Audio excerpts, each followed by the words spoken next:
19th century Edinburgh was a city of contrasts. We had the rich versus the poor, the old town versus the new town, and Enlightenment philosophy versus crushing poverty. Enlightenment philosophy had gone some way to improving the law, but this had had a negative knock-on effect for local anatomists.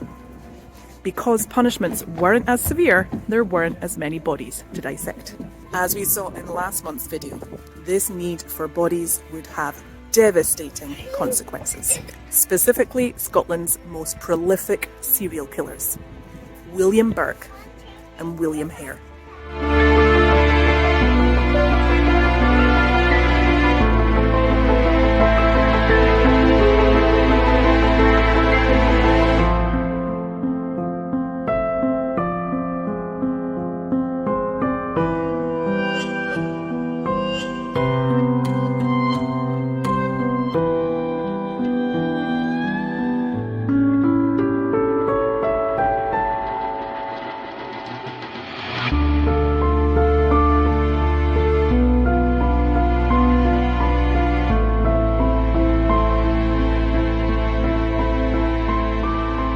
Burke and Hare came from pretty grim beginnings.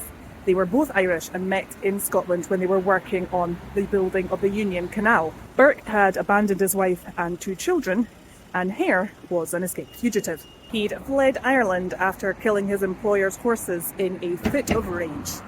Nice guys, eh? Hare's wife Margaret ran a boarding house in the Westport in a place called Tanner's Close. It was definitely not 5-star accommodation, pretty much serving the dregs of society. And Burke, being a stand-up guy, moved into the spare room with his mistress, a woman called Helen McDougall. They've been immortalised in the area thanks to the Burke and Hare strip club, which you can see just behind me. In fact, this area of Edinburgh is known as the pubic triangle because there were 3 strip clubs in a triangular shape. The scene was now set for the key players in our story to start their slaughter. On November 29th, 1827, the unremarkable death of an OAP was about to set the ball rolling. A lodger called Donald, who was staying at the boarding house, died of natural causes. However, he left quite a large debt, owing them £4 for his accommodation. That might not seem like a lot, but actually at the time it was quite a big amount of money. And the Hares weren't about to let a debt slide over a small thing like death. Donald would prove the ends to the means of how they'd be able to get their cash back. On the night of the funeral, they swapped the body out of the coffin and weighed it down with rocks. They put the corpse in a barrel and took it up to Surgeon Square.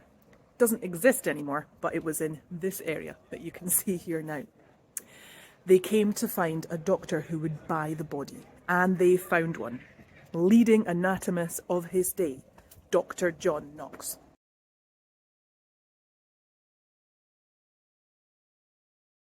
Dr. Knox was used to dealing with body snatchers, and he paid them £7 and 8 shillings for the body of Donald. And that was a ton of money. By my calculations, which is a website I use, £500 in today's money. Other records have it down as £1,000. Burke and Hare could not believe their luck, and they were soon convinced that this was a gold mine. Only problem was that old lodgers didn't pop their clogs every day. One elderly lodger they had called Joseph had a long-term illness, but he simply refused to die. So Burke and Hare decided to help him along. He would become their first victim. There would be at least 15 more. They even developed their own style of murdering called burking. This involved getting the body on the ground and covering their mouth and nose. It's even been featured on CSI, guys. It must have been a terrifying way to die through suffocation. The advantage was it left no marks on the body. They got a further £10 for Joseph. So they'd already taken that first step. What was to stop them now? As Burke himself said, "We might as well be hanged for a sheep as for a lamb." What was there to stop them doing it again and again? Margaret and Helen would also play their parts. Victim number 3 was an unknown woman. Margaret plied her with alcohol, got her drunk, and took her back to the boarding house. Hare later suffocated her. Victim number 4 was another unknown woman, this time murdered by Burke. Initially, they targeted those people with no friends or connections. But their success emboldened them. They went so far as to murder Helen's own cousin. They must have felt completely untouchable, and this made them sloppy, and they began to target well-known locals. One was a local prostitute called Mary Patterson. Burke and Hare picked up Mary Patterson and her friend Janet Brown. These were two teenage prostitutes who tended to work around the area of the West Port. They used their usual technique of copious amounts of whiskey, which worked on Mary, but not Janet. She decided to go home. While Hare and Margaret had a fight, she excused herself. When she came the next day to pick up Mary, she'd been told that she'd left. Except she was still in the building, stuffed in a tea chest hidden in the boarding house. The next well-known victim was a young boy called Daft Jamie. He was a bit of a minor celebrity working as a street clown. He was also very easily identifiable because he had a club foot. When he turned up on John Knox's dissecting table, people were quite suspicious. This wasn't the first time. Mary Patterson's face had also been well known, and she had been known to be in good health. Jamie's face and clubfoot were instantly recognisable. Dr. Knox always claimed ignorance about the provenance of the bodies, but the first thing he did during Daft Jamie's dissection was remove his head and his clubfoot. Even if he hadn't colluded with Burke and Hare, his actions do not speak well to his character or how he viewed the bodies on his dissecting table. He simply denied that it was Jamie and didn't contact the authorities. And he continued to take bodies from Burke and Hare. Their last victim was an old Irish woman called Mary Doherty. Burke and Helen found her on the street and convinced her that she was a distant cousin of theirs. To make it even more ghoulish, it happened on Halloween night, 1828. Now, an upside to having a boarding house, if you happen to be serial killers, is that there is a big turnover of people and few people remembered faces. The downside was that it could also be busy and it lacked in privacy. So Burke and Hare had to make polite conversation with Mary while they waited for two of their other lodgers, James and Anne Gray, to leave for the evening. Mary, of course, wasn't spared. She met the same fate as all of the others. However, this time there were witnesses. The Greys had met and spoken to Mary, and when they came back from their night out, they found Hare behaving suspiciously. He didn't want anyone to go near his room. James Gray thought there was foul play, so he snuck into Hare's room and found the body of Mary under the bed. The Greys ran out of the boarding house as fast as their legs could carry them. Helen ran after them, offering them £10 a week to keep them quiet. Now remember, the Greys were staying in this boarding house. They did not have a lot of money, and £10 a week was a small fortune. But they didn't take the bribe, and they went to the authorities instead. When they arrived, the body had already been taken to Dr. Knox. But Burke and Helen were arrested anyway, thanks to an anonymous tip-off, probably from a student. The police headed to Surgeon Square, where they found Mary's body ready for dissection. Hare and Margaret were also arrested. Their killing spree was over. It had included men, women, the elderly, the infirm, and children. With witnesses and a body, it should have been an open and shut case.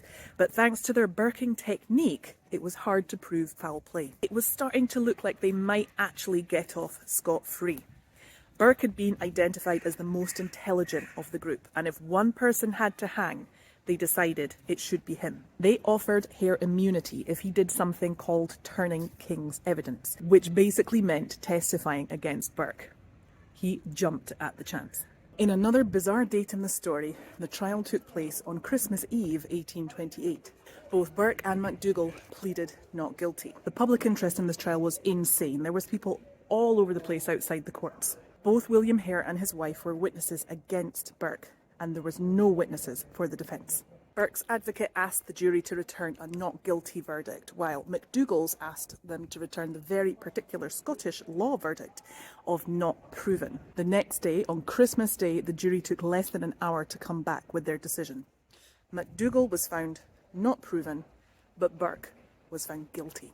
The judge passed a sentence of death by hanging for Burke, and afterwards, in some sweet irony, public dissection of his body. To give you an idea of how crazy the public were for this trial, the Edinburgh Evening Courier sold an extra 8,000 copies of the newspaper that covered the trial. The writer Walter Scott, who was also a lawyer, closely followed the case too. The execution was a major public event. An estimated 20 to 25,000 people came out in torrential rain to watch it here in the Lawn Market. Window seats in tenements that overlooked the scaffold were rented out from anything from 5 shillings to £1. The local newspaper reported that when they brought him out, the crowd set up an appalling shout that lasted for several minutes. They called out for him to be burked instead of hanged and asked where Hare was, and they cheered at every spasm of the hung body. On the following day, Burke's body was dissected in the anatomy theatre of the university's old college. Police had to be called when a large number of students demanded access to the theatre, for which only a limited number of tickets had been issued. There was a minor riot, and calm was only restored after one of the professors allowed the students to pass in batches of 50 at one time.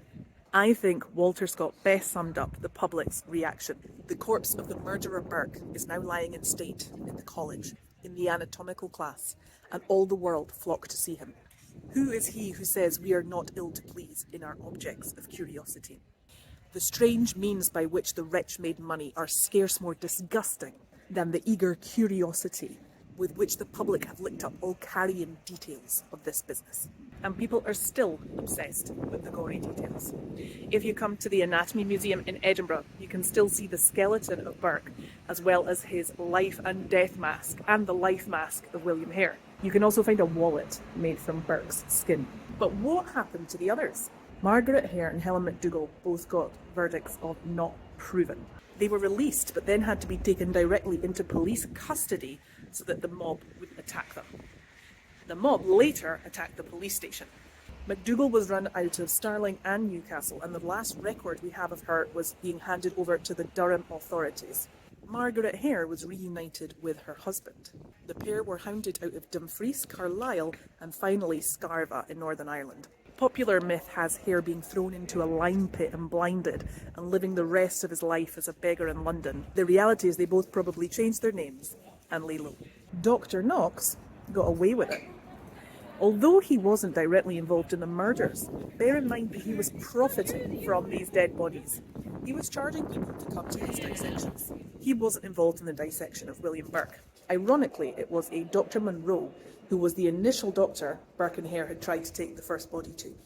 The dissection lasted 2 hours, during which Dr. Munro dipped his quill in the blood of Burke and wrote in his book, "This is written in the blood of William Burke, who was hanged in Edinburgh." The blood was taken from his head. The story of Burke and Hare is so dramatic that it's easy to forget that human lives were lost. 8 years after they committed their murder spree, 17 small dolls were found mysteriously buried in Arthur's Seat in the centre of Edinburgh. We still don't know what these dolls were, but one theory is they were to mark the 17 victims of Burke and Hare. If you take a little visit to the National Museum of Scotland, you could go and see these mysterious coffins. They in fact inspired the author Ian Rankin in one of his novels. Burke and Hare's actions are horrifying, and it's always terrifying to imagine what humans are capable of. But I'd argue that the public's reaction to it in the past and today says a lot more about how awful humans can be. Up the close and down the stair, in the house with Burke and Hare. Burke's the butcher, Hare's the thief, Knox the man who buys the beef. Burke and Hare, they were a pair, killed a wife and didn't care. Then they put her in a box and sent her off to Dr. Knox. Burke's the butcher, Hare's the thief, Knox the yin that buys the beef. Thank you so much for watching, guys. Don't forget to subscribe so you never miss one of our Real English videos. And we'll see you next time. Bye.